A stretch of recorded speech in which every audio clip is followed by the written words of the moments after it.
This is Kaye, the psychology-driven brand strategist, and this is Branding Abroad, where I bring you with me on all of my adventures to share the insights and inspiration that I find related to branding in the world all around us.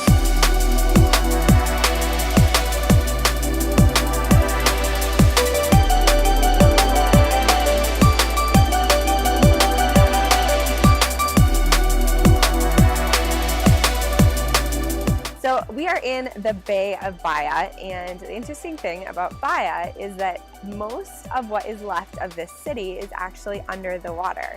So this was the playground, the Las Vegas of its day, for the rich and elite Romans. And now, if you want to see it, you actually have to use a glass bottom boat or scuba to go see like the statues and the tile work that's under the water now. Now, similar to your brand, the stuff that's hidden inside of your head might be amazingly rich and insightful and things that people would really enjoy to see. But if you keep it under the surface, nobody gets to experience that. And we are on the beautiful island of Goza, which is part of the country of Malta. I keep seeing the same real estate agents again and again as we're on this island, and it reminded me how important frequency is for your brand. So make sure that you're showing up, and you're showing up often, so you start to burn a impression, a mental image in people's mind about who you are, and they start to remember you through that frequent contact with your brand. Sometimes your message is not going to be perfect. Sometimes things aren't going to be polished or put together or even thought out, but it's still really important to show up, to be visible, and to still try to put something together, even if you're not exactly sure how it's going to turn out. We are in Chiang Mai Island today. As you're thinking about your own business model, think about ways that you can give back or you can build in goodwill so people feel great about spending money with you. Today we are in Venice, Italy, and I wanted to share an experience that we had for dinner last night.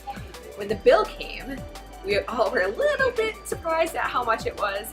But here's why that's okay. Not only was the food amazing, but the service was impeccable. And that adds so much value to a product or a service. So even if what you're delivering is amazing, the way that you add more value to justify charging higher prices is to really elevate the level of service. Today we are in Bangkok, Thailand. And I have to tell you, we had a heck of a time getting here. Some people ask how we travel with two toddlers, and the answer is it's just not easy. Related to your business, sometimes bad things are going to happen. It's just the way it is. No matter how excellent you are at manifesting your destiny, sometimes vomit happens in some form or another. So just know that you have to power through, keep the end goal in mind. The fact that we were going to be able to see this in a few short hours was motivation enough to keep going even when it got hard. I'm standing in the middle of the Roman Forum, where the Senate ruled most of Europe for almost 1,000 years. And behind me is the Temple of Vesta. What's interesting about this temple is they had a sacred flame that continued to burn all year long. And to guard this sacred flame, they chose 6 priestesses from the richest families in Rome to stand guard for a period of 30 years. Now, related to your brand, it can be really powerful to choose advocates or ambassadors to spread the message and to guard the sacred message of your brand.